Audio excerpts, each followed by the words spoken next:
On y va maintenant pour la partie color en bas pour choisir les différents coloris de notre t-shirt. Donc comment elle est présentée div color avec ensuite le titre de la section et plein de ronds comme ça qu'on va créer avec différentes couleurs. Ok ?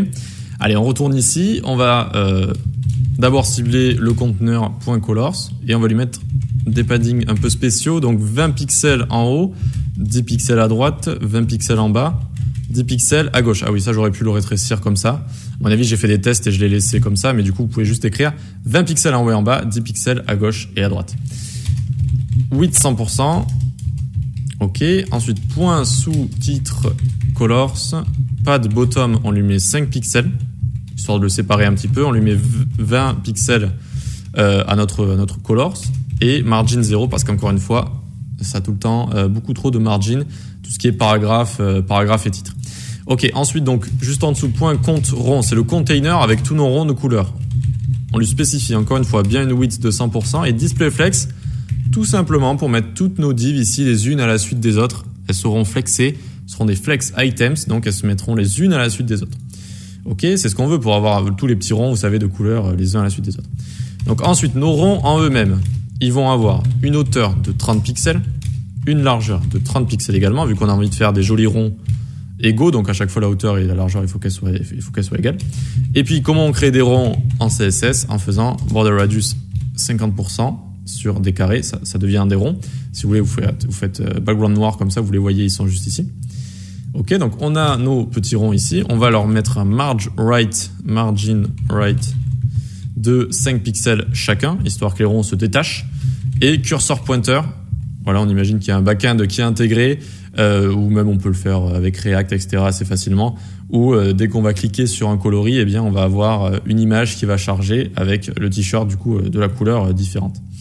Alors, notre point rond de point NTH Child, donc je vous rappelle NTH Child, ça permet de cibler des enfants qui ont la même classe, d'accord ? Vu que là, c'est tous des ronds, NTH Child 1, ce sera celui-là, ce sera le premier. On lui met un background noir, comme ça, tac, ce sera la première couleur ici.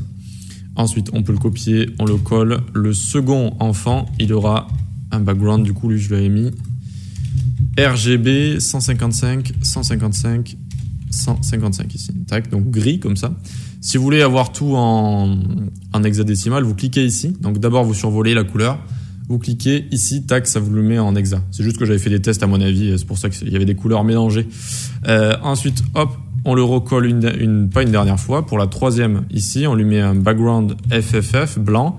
Mais du coup, le blanc ici, on va pas trop le voir, d'accord ? Certes, c'est un peu blanc cassé notre carte, mais du coup, ça se voit pas trop. Donc on va lui mettre une petite border. Border de 0.1 pixel, c'est vraiment tout petit. Solide, RGBA. Et donc là, il m'en propose un ici. Et on va mettre 0,6, histoire que ça fasse vraiment très léger. Alors il faut évidemment fermer tout ça. Tac, vous voyez que c'est assez léger, mais ça permet vraiment de faire une différence. On va pouvoir cliquer dessus comme ça.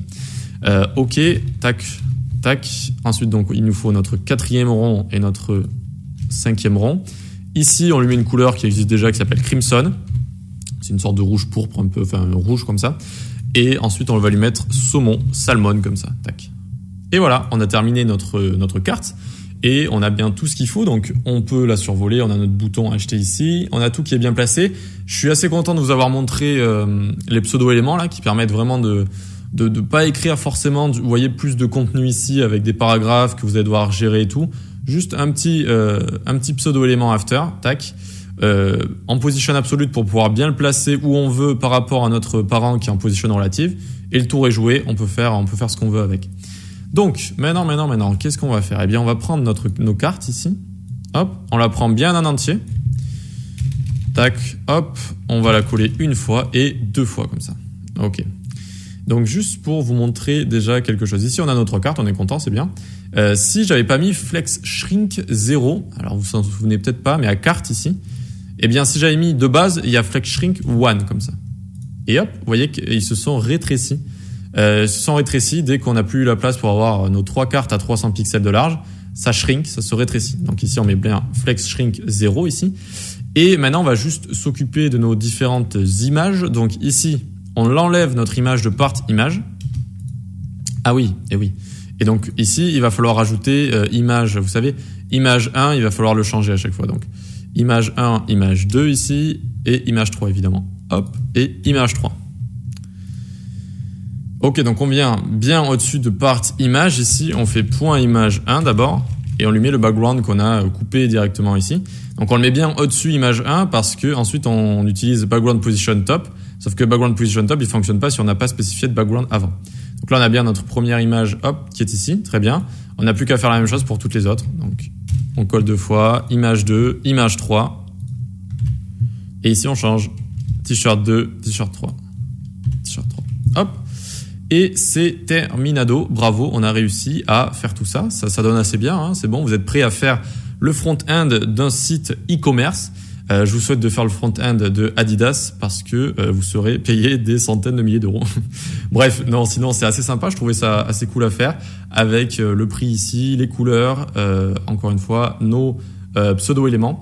Et donc ici on voit bien le box shadow qui est assez sympa, hein, ça fait bien ressortir un petit peu les cartes. Et elles sont séparées, nos cartes sont séparées à chaque fois. Alors attendez, là je suis sur Windows 10, il m'embête un peu à chaque fois que j'ai envie de rétrécir notre site ici. Voilà, c'est bon.